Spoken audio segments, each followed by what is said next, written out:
Hello viewers, कैसे हैं आप सब। आइए आज फिर आपको लेकर चलते हैं एक नई आध्यात्मिक जर्नी पर। तो शुरू करते हैं वीडियो।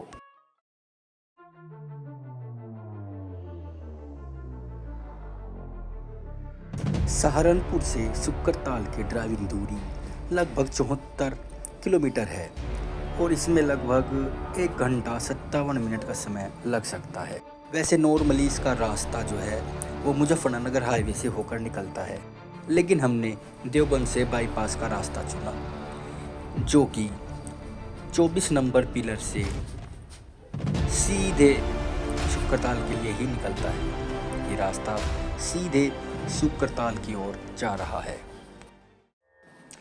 शुक्रताल में प्रवेश करते ही ये अद्वैत नवग्रह का मंदिर सबसे पहले आता है।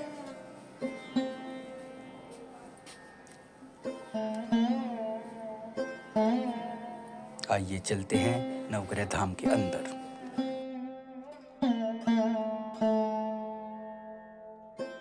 मंदिर में प्रवेश करते ही दाईं ओर माँ काली के दर्शन होते हैं।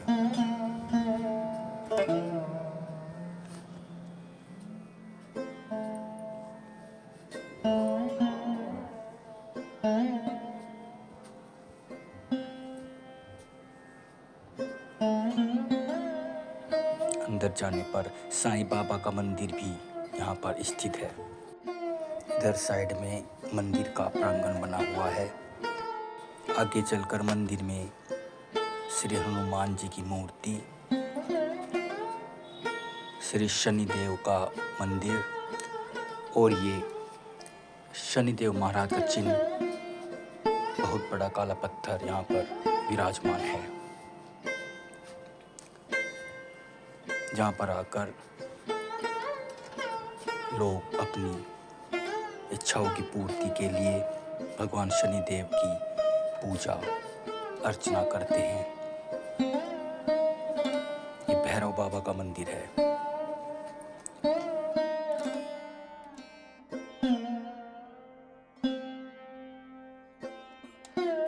ये मंदिर का मुख्य भाग है जहाँ पर सभी अलग अलग भगवान, अलग अलग देवताओं के मूर्तियाँ स्थापित हैं।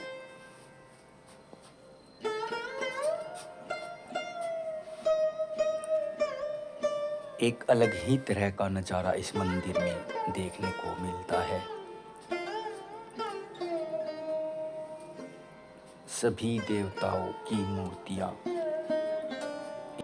एक साथ ही स्थापित की हुई हैं।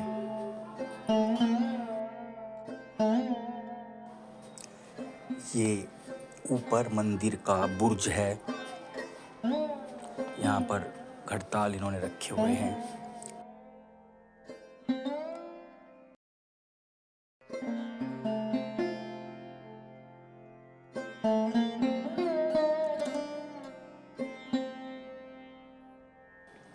ये अंदर नवनाग का सुंदरतम मंदिर बना हुआ है।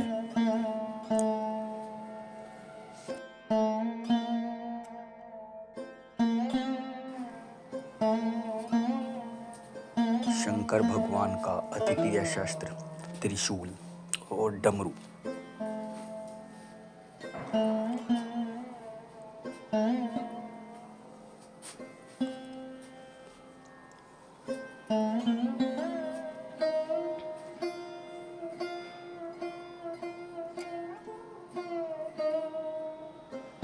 ये शिलापट लगाया हुआ है। ये दान पात्र है। जो भी भक्तगण मंदिर में दान वगैरह करना चाहता हो वो यहाँ कर सकता है। नवग्रह धाम से निकलकर साइड में ही यहाँ पर शुक्र तीर्थ महाशक्ति सिद्धपीठ के नाम से एक और मंदिर है जो बहुत ही सुंदर बना हुआ है। आइए चलते हैं अंदर।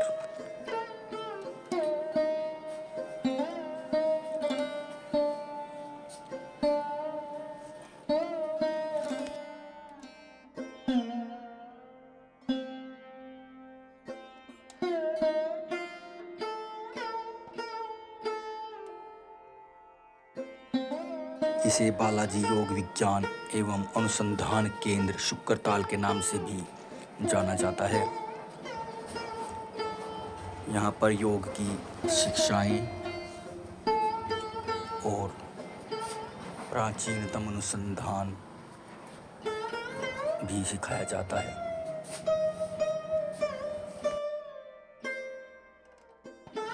आइए महाशक्ति सिद्धपीठ के दर्शन भी आपको कराते हैं।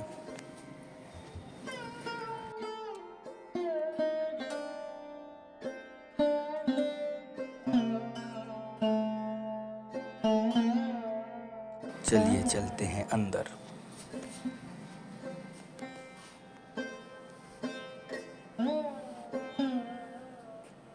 अंदर से मंदिर का कुछ ऐसा नज़ारा है, आप लोग देख सकते हैं।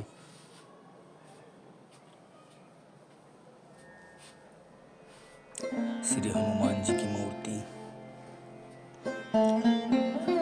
माता रानी का मंदिर,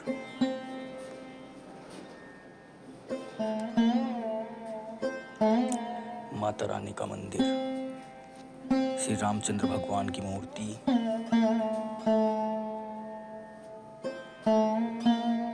ये भी माता रानी की प्रतिष्ठित मूर्तियां हैं।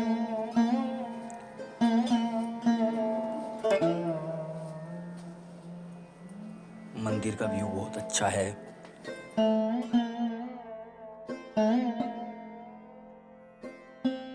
आइए चलते हैं। जो मेन शुक्रताल का घाट है, यहाँ मान्यताओं के अनुसार गंगा नदी की एक धारा भी बहती है।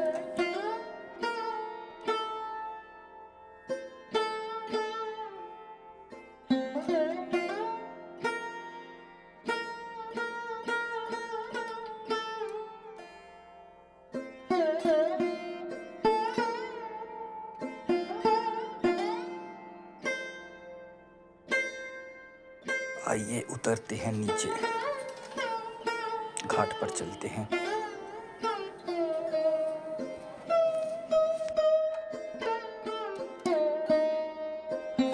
ये घाट का हवन कुंड बना हुआ है और सामने ही गंगा का लंबा चौड़ा घाट आपको दिखाई दे रहा होगा। शांति से भरपूर, आध्यात्मिकता की पराकाष्ठा, सनातन संस्कृति की अद्वैत झलक।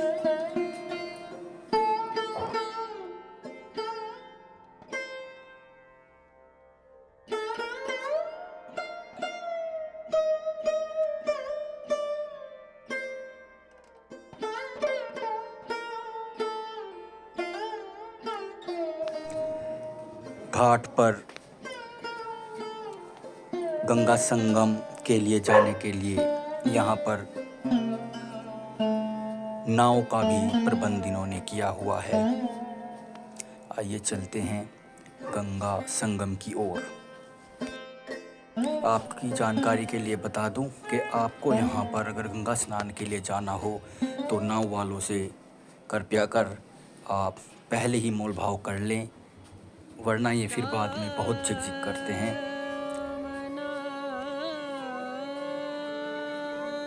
चलिए चलते हैं।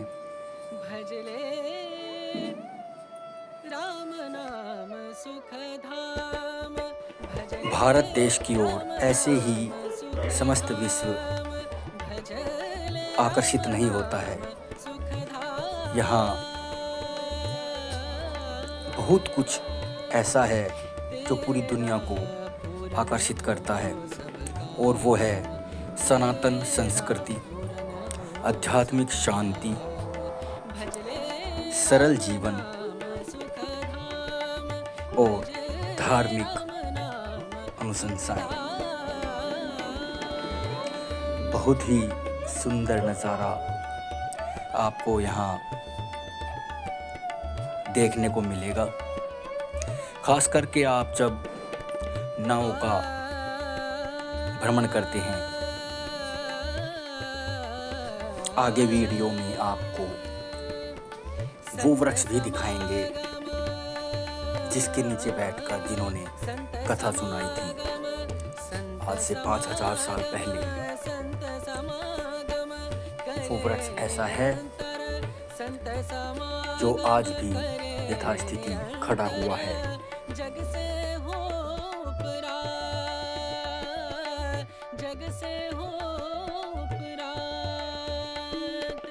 ब्रह्मानंद परम पद पावे ब्रह्मानंद।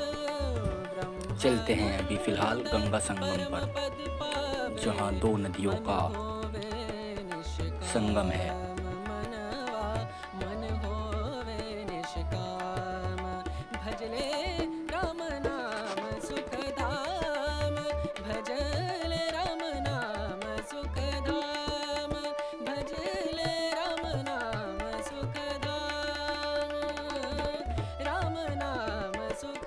आइए आपको शुक्र ताल के बारे में थोड़ा सा बताता चलूं।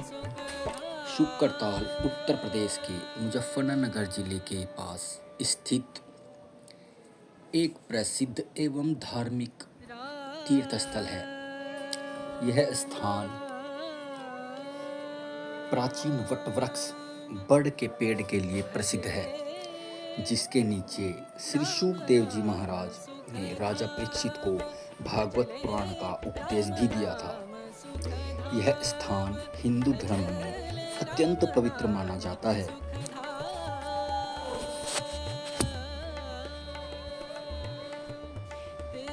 यहाँ कई प्रसिद्ध मंदिर हैं, जैसे शुकदेव ऋषि मंदिर, हनुमान धाम, शुक्रताल शिव मंदिर। गंगा नदी के किनारे बसा हुआ यह तीर्थ स्थान श्रद्धालुओं के लिए आकर्षण का केंद्र है। मुजफ्फरनगर शहर से लगभग 28 से लगभग 30 किलोमीटर की दूरी पर यह स्थित है। यहाँ पर आने का जो मार्ग है उसके विषय में थोड़ा सा बता दूँ। इसका जो निकटतम शहर है वह है मुजफ्फरनगर, और सड़क मार्ग से मुजफ्फरनगर बिजनौर हाईवे से अच्छी कनेक्टिविटी रखता है। कोई रेल से आना चाहे तो यहाँ पर निकटतम बड़ा रेलवे स्टेशन है जो कि मुजफ्फरनगर में ही है।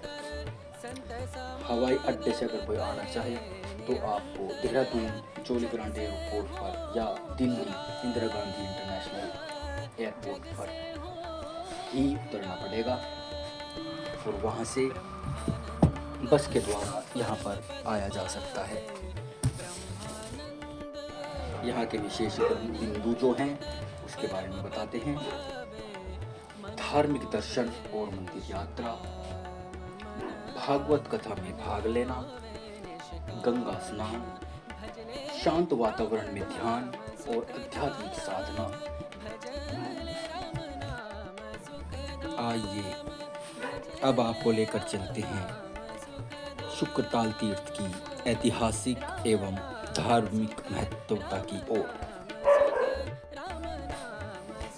शुक्रताल का नाम ऋषि शुकदेव जी के कारण ही पड़ा है। माना जाता है कि यहाँ लगभग 5000 वर्ष पहले शुकदेव जी ने राजा परीक्षित को 7 दिनों में भागवत महापुराण सुनाया था, जिसे श्रीमद्भागवत सप्ताह भी कहते हैं।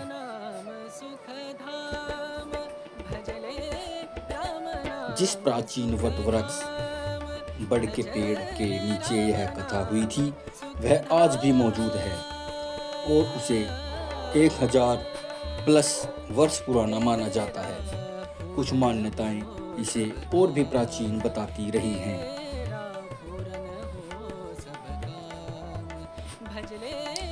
यह स्थान कलयुग में भी दिव्य ज्ञान और आध्यात्मिक प्राप्ति का क्षेत्र माना जाता है। यह वो स्थान है जहाँ पर गंगा नदी का संगम यहाँ हो रहा है।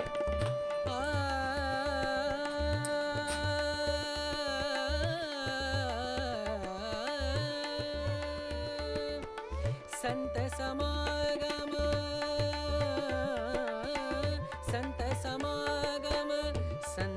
अब आपको शुक्र ताल के प्रमुख दर्शन स्थल के बारे में थोड़ा सा बताते हैं। यहाँ पर श्री शुकदेव ऋषि मंदिर है और यहाँ शुकदेव जी की एक विशाल प्रतिमा भी स्थित है। यह मंदिर भक्तों के लिए अतिशय मुख्य का आकर्षण केंद्र है। यहाँ भगवान हनुमान जी की जो प्रतिमा है वह लगभग 510 फीट ऊंची है, जो कि हनुमान धाम में स्थित है। यह भारत की सबसे ऊंची हनुमान प्रतिमाओं में से एक मानी जाती है। वहाँ पर जो मंदिर का परिसर है वह बहुत ही भव्य और आकर्षक है। यहाँ एक पार्क भी है जो हम इसी वीडियो में आपको आगे उसके दर्शन कराएंगे, और जगह जगह पर यहाँ ध्यान स्थल भी बने हुए हैं। एक वट वृक्ष है जो कि प्राचीनतम बड़ का पेड़ है, जिसके बारे में हमने आपको अभी बताया, जहाँ पर श्री शुकदेव महाराज जी ने भागवत कथा राजा परीक्षित जी को सुनाई थी।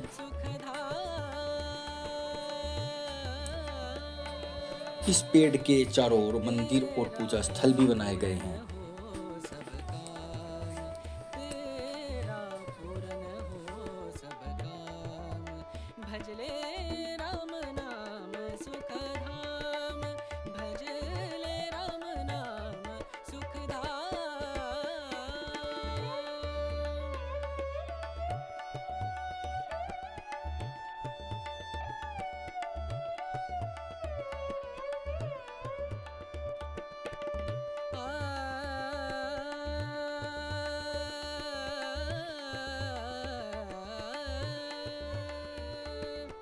संत समागम।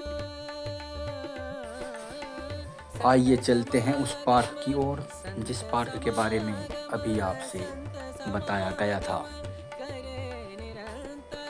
संत समागम करे निरंतर, जग से हो पराग। धरास्थल से 5-7 फुट की गहराई में ये बना अद्वैत पार्क बहुत ही सुंदर और मनमोहक है। चलते हैं अंदर। पार्क के प्रारंभ में ही ये शेर और साइड में प्रहरी के रूप में इन्होंने प्रतिमाएं खड़ी की हुई हैं, जो कि आने वाले लोगों को बहुत ही आकर्षित करती हैं। ये प्रतिमा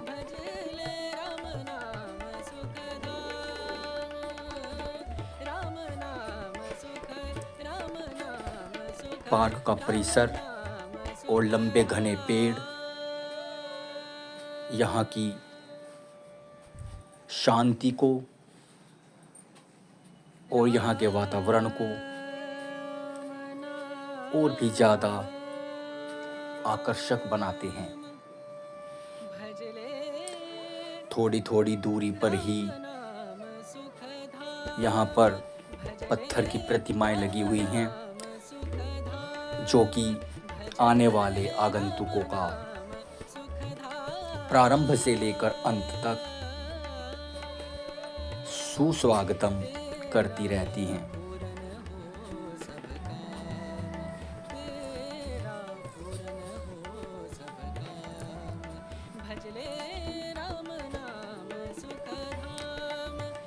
रास्ते के आसपास लगाई गई ये पौधों की बाड़ और इसकी सुंदरतम कटाई और छटाई बहुत ही आकर्षित करती है।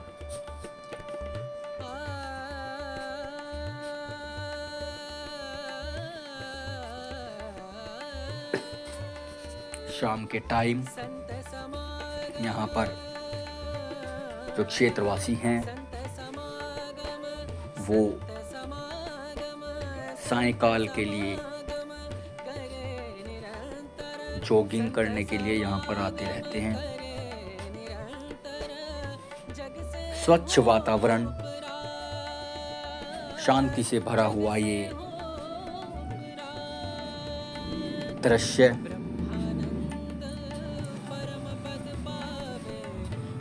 बहुत ही कम देखने को मिलता है।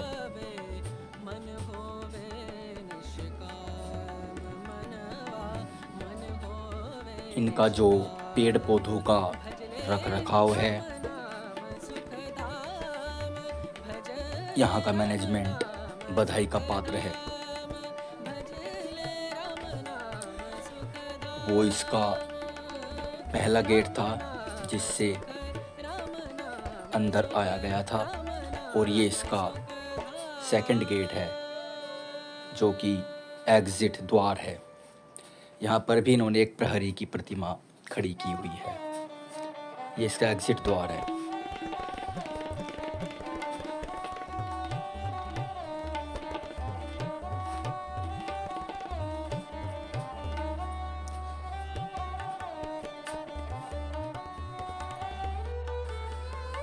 इस पार्क के मैनेजमेंट के द्वारा जो ये बैठने की व्यवस्था की गई है, बहुत ही सुंदर है।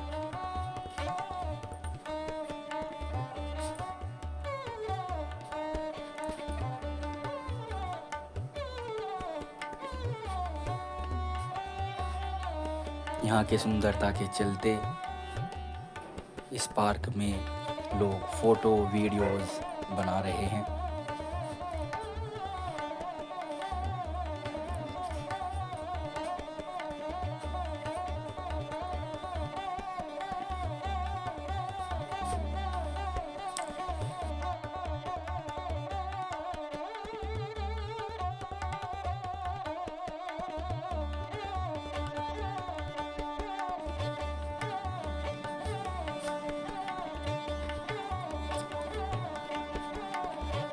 पार्क का जो वातावरण और जो यहाँ पर इन्होंने प्रतिमाएं लगाई हुई हैं, वो विशेषकर बहुत ही सुंदर पार्ट है यहाँ का।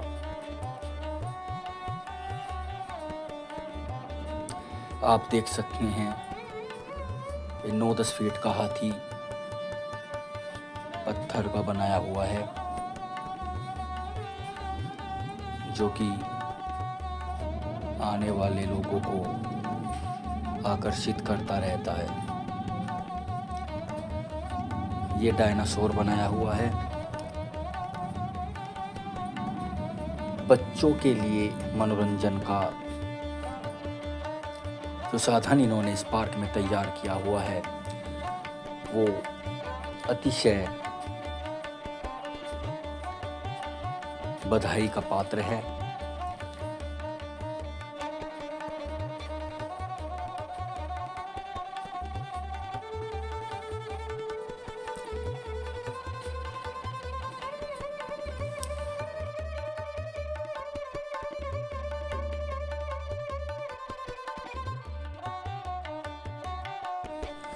ये पार्क में गांधी जी के 3 बंदर इन्होंने बैठा रखे हैं। ना गलत देखो, ना गलत सुनो, ना गलत बोलो। गांधी जी की नीति के प्रतीक 3 बंदर।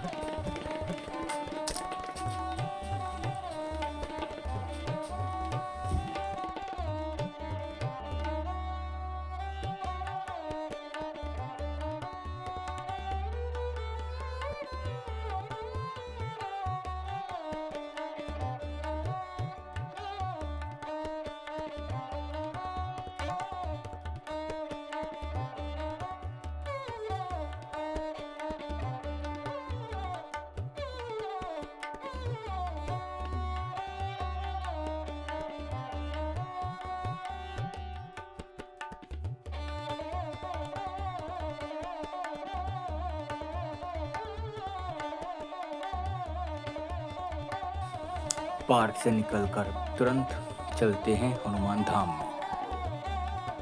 आ गए हम हनुमान धाम में।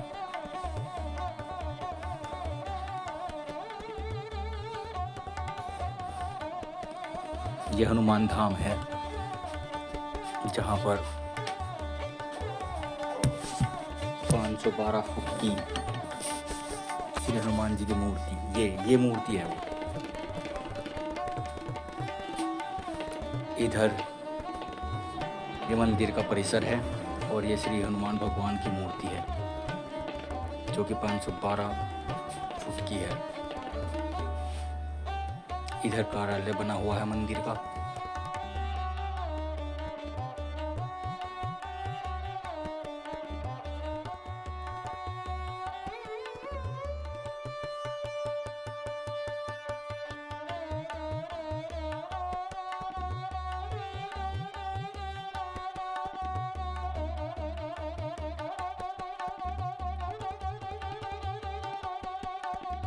ये इधर भागवत भवन बना हुआ है जहाँ पर कथा होती है।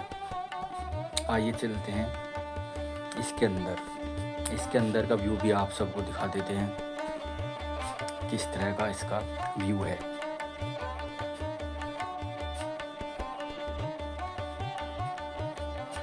काफी बड़ा परिसर है मंदिर का।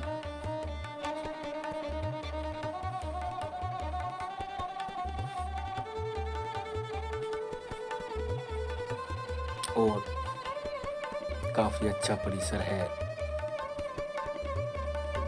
यहाँ के भागवत भवन का।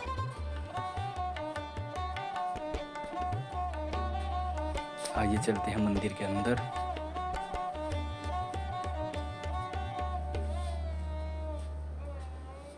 ये भजन कीर्तन हो रहा है मंदिर में सायंकाल का। दीवारों पर श्री राम नाम के जाप के स्टिकर्स,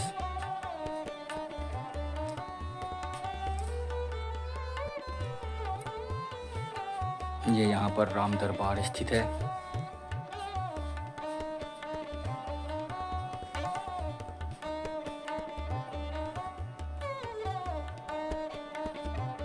ये इधर श्री सूर्य नारायण जी का मंदिर है।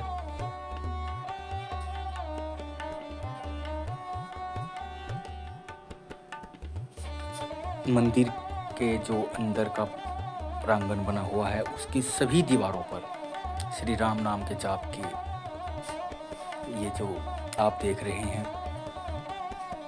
छापे लगा रखे हैं इन्होंने। बहुत ही सुंदर लगता है यहाँ पर। ये देखिए पूरे मंदिर में इसी तरह से दीवारों पर श्री राम नाम का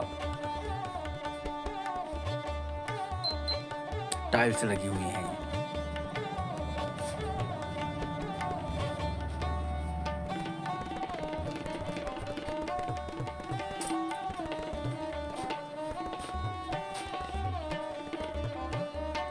इधर मंदिर के पीछे से निकलने का रास्ता है।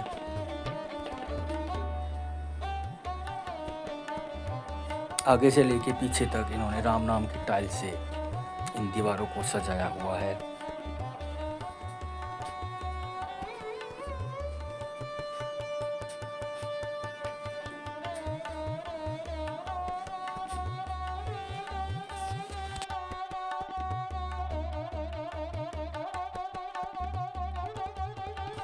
आइए दोस्तों चलते हैं उस स्थान पर जहाँ पर आज से 5000 वर्ष पूर्व श्री शुकदेव जी ने राजा परीक्षित जी को भागवत कथा सुनाई थी। मंदिर के बाहर ये छोटी सी मार्केट है जहाँ से मंदिर के लिए साजो सामान का इन्होंने व्यवस्था की गई है। और ये मंदिर का मुख्य द्वार है। चलते हैं अंदर।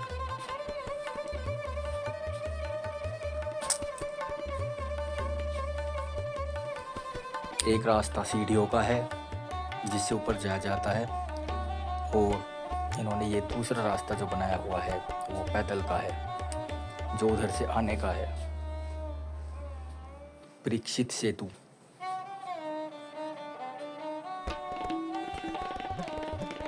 आइए चलते हैं सीढ़ियों के रास्ते से मंदिर की ओर।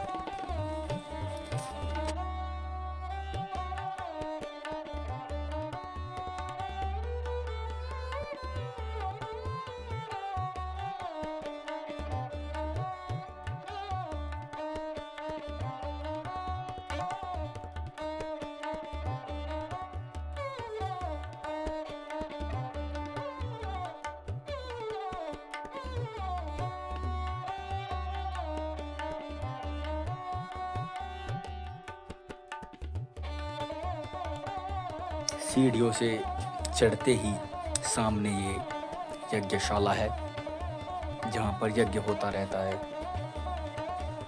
और ये जो पेड़ है यही वो पेड़ है दोस्तों जो कि प्राचीनतम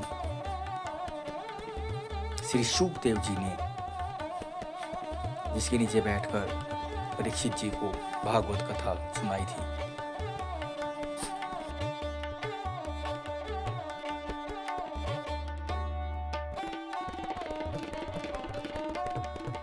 ये कुछ ऐसा नज़ारा है यहाँ का, बहुत ही सुंदरतम। ऊपर चढ़कर लगभग पूरा क्षेत्र दिखाई देता है। इस मंदिर के क्षेत्र में छोटे छोटे बहुत से सुंदरतम मंदिर बनाए गए हैं जो कि आने वाले लोगों को अत्यंत आकर्षित करते रहते हैं। ऊंचे ऊंचे पेड़, धार्मिक भगवे कलर से रंगी हुई मंदिर की दीवारें और गुंबद मन को एक अद्वैत शांति का अनुभव कराती रहती हैं।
आइए दोस्तों चलते हैं उस प्राचीनतम और अद्वैत वृक्ष की ओर। यही वो वृक्ष है जहाँ पर श्री शुकदेव जी ने राजा परीक्षित को भागवत कथा का श्रवण कराया था। ये प्राचीनतम वृक्ष जिसकी भुजाओं पर धागा व कलावा बांधकर भक्तजन अपनी इच्छाओं की पूर्ति के लिए यहाँ पर प्रार्थनाएं करते हैं।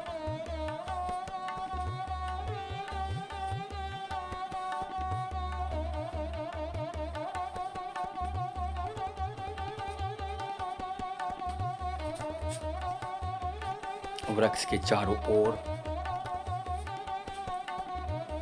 बना हुआ है मंदिर,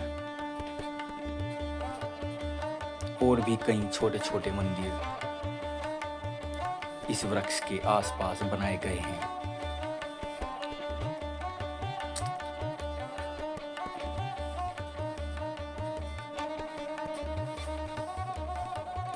मंदिर में बजती हुई घंटी, आरती की आवाज, धूप बत्ती और चंदन की सुगंध से आने वाले भक्तों और क्षेत्र में दूर दूर तक इस सुगंध के जरिए एक अद्वैत ही वातावरण का निर्माण होता रहता है। दोस्तों, यही सनातन की महिमा है, यही सनातन का मुख्य बिंदु है।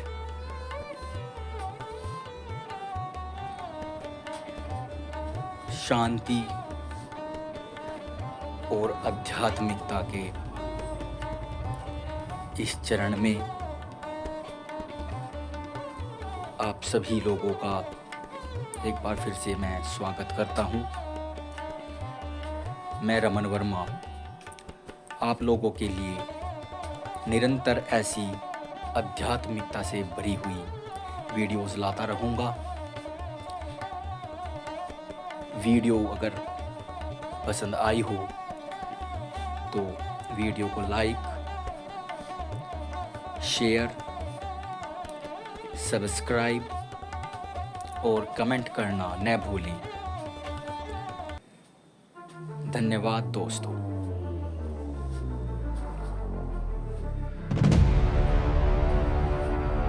मैं आपका रमन वर्मा शुभ करताल की इस यात्रा के बाद अब चलता हूँ एक नए और स्थान पर। धन्यवाद।